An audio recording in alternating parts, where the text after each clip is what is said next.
Stalin வர்றாருன்னு load ஆட்டோவில் பக்கத்து ஊர்ல இருந்தெல்லாம் மக்களை கூட்டிட்டு வந்தோம். மதுரையில கூட்டமே இல்லையா. ஆளே இல்லாத கடையில டீ ஆத்துற கதையா.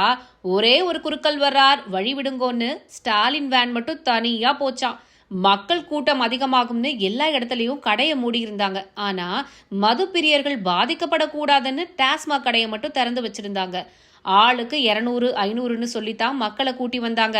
அதுல பாதி பேருக்கு ரூபாயே கொடுக்காம திமுக ஏஜென்ட்கள் ஏமாத்திட்டாங்களாம். இத்தனை நாள் பிளான் போட்டு என்ன செஞ்சீங்கன்னு கட்சிக்காரங்களை போட்டு டோஸ் விட்டுருக்காரு ஸ்டாலின்.